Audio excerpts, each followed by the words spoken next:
2 skupini osnovnošolcev, 1 naloga. Načrtujete izlet v Lutkovno gledališče Maribor. Mladi so morali najti pot do gledališča, ugotoviti, ali je vozovnico za vlak ugodneje kupiti na vlaku ali na postaji, na spletu kupiti vstopnico za predstavo in z uporabo orodja ChatGPT spisati duhovito sporočilo, s katerim bodo starše prepričali, da jim bodo dovolili na izlet.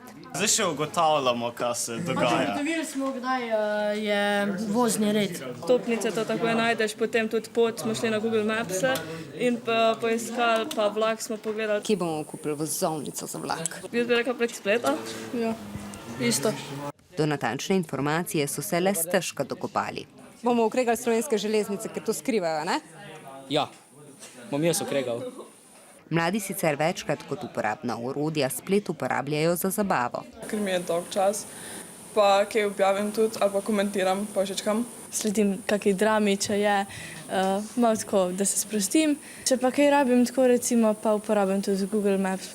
Načrt poti je šel hitro, od rok pisanja sporočila staršem z orodjem ChatGPT pa je bilo bolj zakonetno. Imamo težave pri tem zadnjem delu. Je ful težko, ker moramo praviti v angleščino, ne? Pa še tudi to se AI matra. Se mi zdi, da ni niti v slovenščini še ChatGPT možen. Torej niste vedeli, da lahko v slovenščini to naredite? Če naštuje sam. Mogoče pa je. Mogoče sem se zmotil. ChatGPT je orodje, ki s pomočjo umetne inteligence odgovori na vaše vprašanja, napiše besedilo, ga prevede. Deluje tudi v slovenščini, a treba mu je dati zelo jasna navodila. Po mojem smo napisali prav, s tem, da pač nismo napisali lih o gledališču, ne.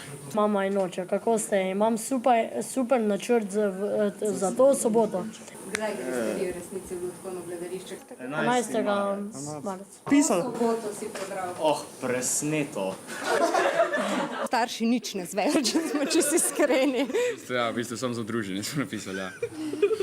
To še ni dovolj pametno, da bi znalo kritično presojati stvari. Jaz imam raje, da samo to znanje pridobim, pa da razumem. Nisem nikoli bil za v narekovaji goljufanje, čeprav seveda je fajn, da uporabimo vse stvari, ki so nam na razpolago. Seveda pa je treba ta orodja tudi znati uporabljati.